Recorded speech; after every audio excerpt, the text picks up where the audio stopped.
memang baik-baik saja dari sebuah perpisahan, tapi perpisahan Thalita Latief dengan Dennis Lila justru membuat Thalita lebih bahagia dalam menjalani kehidupannya. Bersama sang anak, Thalita ingin kembali menata hati dan hidupnya yang nyaris berantakan. Saat dijumpai oleh awak media, wanita berusia 34 tahun itu mengaku sedang berusaha membuka hati untuk pria baru, kendati masih merasakan trauma atas kegagalan berumah tangga yang dialaminya. Sambil menantikan jodoh, Thalita berusaha kembali mempercantik diri dengan melakukan diet dan rajin berolahraga.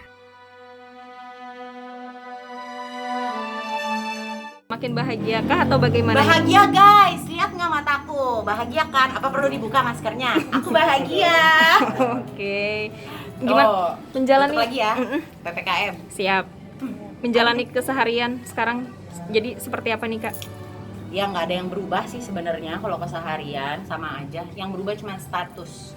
Jadi sebenarnya lebih ke lega aja sih akhirnya perjalanan panjang ini, perjalanan masalah yang panjang ini selesai juga gitu. Lebih ke lega sih aku, lebih ke bersyukur gitu. Sindiran aja yang kemarin, masalah-masalah yang sudah aku lalui ini jadiin pembelajaran kehidupan aja ke depannya supaya aku jangan sampai terjatuh di tempat yang sama lagi. Jangan sampai membuat keputusan yang salah lagi.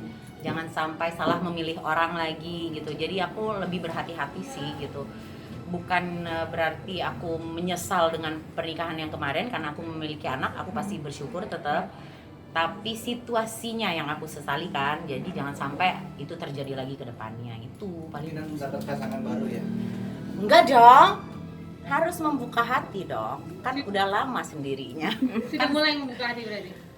Iya harus dicoba ya gitu karena proses gitu kan aku sendiri juga sebenarnya bisa dibilang aku sendirian terus dari 2018 sebenarnya, tapi ya statusnya sekarang yang benar-benar baru berpisah secara resmi gitu ya, secara negara, secara hukum sekarang gitu. Kalau dibilang buka hati ya pastilah, tapi proses aja gitu. Jadi siapapun itu orangnya yang lagi deket-deketin aku kah atau gimana kah atau nantinya ada yang dateng lah untuk ceritanya bagaimana ya aku jalanin aja gitu loh, bukan berarti kayak enggak gue nggak mau lagi ya, nggak gitu, tapi ya pelan-pelan aja gitu lah. Masih enjoy dengan sekarang nih yang sendiri, maksudnya status single, lagi mulai bernafas gitu kan, kayak lega, pengen nikmatin dulu sama anak, sama orang tua, sama keluarga. Masih itu sih fokusnya masih itu gitu, tapi bukan berarti aku menutup diri gitu.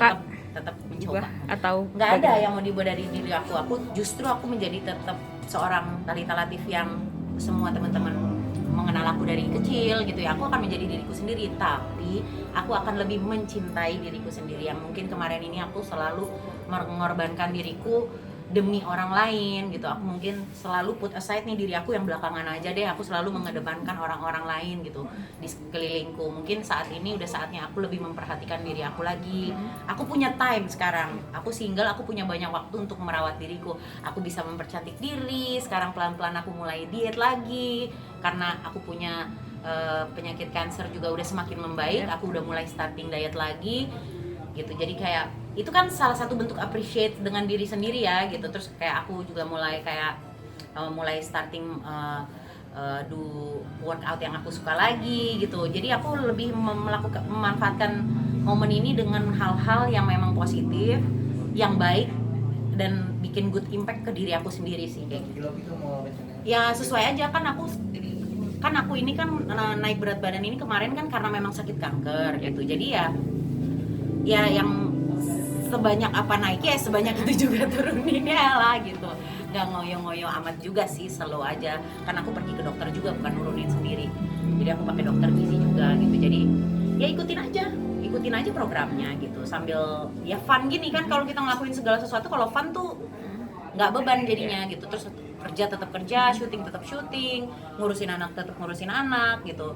Ya melakukan kesehariannya tapi dengan hati yang lega gitu. Semua melakukan segala kegiatannya tuh dengan hati yang untuk menjalani hubungan ke depannya nanti. Masih sih kalau ditanya trauma masih karena perjalanannya nggak sebentar Mbak. Jadi kayak buat aku proses healingnya juga nggak bisa sebentar, tapi harus aku jalanin gitu loh, ngerti nggak sih? Kayak harus nih gue maju gitu, kalau nggak gue akan stuck di situ terus. Karena kalau kita hidup dalam kesedihan nanti jadinya tambah sakit lagi. Aku udah sakit ntar kemana-mana gitu kan, aku nggak mau gitu. Karena aku harus maju, harus happy gitu loh. Tujuannya kan happy ya, bukan yang lain-lain loh. Tujuan aku di sini bukan uang, bukan ketenaran, bukan apa karir, bukan. Tujuan aku di proses aku ini adalah bahagia.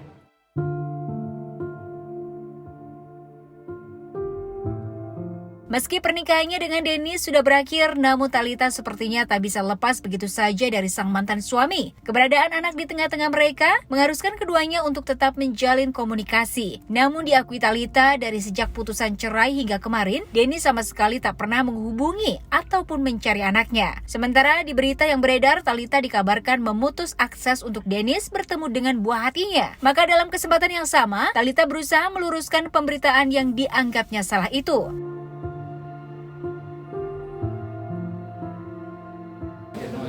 Oh enggak. Makanya kemarin saya pernah dengar sih, saya nggak tahu ya kalian dapat dari mana itu tayangan itu, atau siapa yang mewawancarai atau siapa yang di TV, saya nggak tahu. Tapi itu salah sekali. Saya tidak pernah menutup akses apapun untuk anak. Saya ada buktinya, bisa saya share juga, tapi nggak perlu. Saya dari awal tidak pernah ada statement apapun untuk membatasi akses kepada anak. Justru saya silahkan. Masalahnya memang tidak ada yang datangi kami untuk melihat anak saya, itu memang tidak ada gitu loh. Jadi jangan diputar-putar balikin aja gitu loh. Fakta ini, mohon maaf nih kalau misalnya ditayangin, nggak usah dipotong bagian ini gitu, karena memang betul dari saya sakit Maret 2020 sampai hari ini dia tidak pernah datang ke rumah saya untuk melihat saya ataupun anaknya. Tidak pernah saya larang gitu, memang tidak pernah datang. Kalau mau datang silakan, yang penting dia tahu kita harus ada komunikasi dulu. Kalau sekarang, karena status kami sudah berpisah, harus ada komunikasi dulu bagaimana aktivitas si anak ketika memang ada waktu yang bisa. Dan anak itu sekarang hak aslinya kepada saya, berarti harus juga dilihat kondisi dan situasi saya di saat saya mungkin lagi bebas bekerja, karena kan saya wanita bekerja. Jadi di saat saya waktunya bisa dan anak juga waktunya capable, ya ayo gitu, nggak ada masalah. Tapi selama tidak seperti itu ya harus bersabar menunggu. Tapi saya tidak ada menutup akses, jadi itu salah sekali ya. Kalau ngasih nafkah masih nggak sih Enggak. ke anak sampai saat ini? Enggak. Anak sendiri nggak pernah nanya ayahnya. Enggak juga sih gitu. Ya mungkin dia udah sibuk dengan situasinya ya gitu. Toh pun kalau dia tanya, saya juga nggak ada masalah gitu. Maksudnya Telepon gitu? nggak ada tuh, mana nggak ada di telepon. Saya waktu kemarin putusan, saya dia ada kasih chat ke saya. Saya balas untuk yang bagian anak ya, karena buat saya urusan saya dengan dia sekarang saat ini dan kedepannya hanyalah anak. Di luar itu udah nggak ada lagi gitu. Jadi ketika dia ada bertanya seputar anak kami, ya saya balas gitu. Saya bilang untuk urusan anak silahkan kamu hubungi saya. Tapi sampai hari ini putusan saya tanggal 29, hari ini tanggal 11 belum ada dia menghubungi saya. Dan seminggu setelah putusan dia ada lagi bertanya mengenai anaknya. Saya pun jawab anaknya lagi soal online, dia minta difotoin, saya fotoin, saya kirimin. Sampai saya bilang kalau kamu mau berbicara seputar anak, saya kembali lagi saya ingatkan, silakan hubungi saya segera. Maksudnya masa kita sudah bercerai, masa kita ngomonginnya chatting? Ini kan anak loh, harus kita ngomongin by suara dong. Kalau ketemu aja nggak bisa, paling nggak via telepon yang benar gitu loh. Jadi saya ngedengar suara dia ngedengar suara saya. Bagaimana nih kita atur untuk anak gitu. Karena saya seterbuka itu, tapi ternyata tidak ada teleponnya. Jadi makanya saya bingung tuh, ada katanya berita-berita, ada headline berita apa segala macam, katanya saya membantu. Saya nggak pernah, saya sesantai itu, sebaik itu. Uang nggak saya tuntut, KDRT polisi nggak saya laporin, apalagi nafkah nggak saya tuntut, untuk anak untuk saya nggak saya tuntut gitu. Tapi kalau dia bandingin saya ganggu gini nih setelah putusan, ya nanti saya mikir-mikir 2 kali deh nih, apa mungkin saya udah telepon Om Juan juga sih, Om Juan sama Maruli itu Tampu Bolon, aku udah telepon tuh bertiga gitu, conference call. Aku udah bilang pokoknya Om, kalau misalnya dia ganggu saya terus, atau pihak mereka, saya nggak tahu kan nih apakah pihak tertentu nih yang sengaja atau dianya, saya nggak tahu kan nggak ada komunikasi. Kalau saya diganggu terus nih setelah putusan ini, kok kayaknya nggak rela banget ya gitu, kok kayaknya dia aja udah tinggal dengan perempuan lain, udah dengan kehidupannya dia, pas saya nggak ada sentuh sekalipun kehidupannya dia gitu. Tapi kok kayaknya saya hanya untuk kebebasan diri saya aja tuh kayaknya kok diganggu banget sih gitu loh. Nah kalau misalnya saya diganggu terus dengan banding yang nggak jelas ini, saya telepon om saya, Om Juan, kita masukin aja laporan polisi.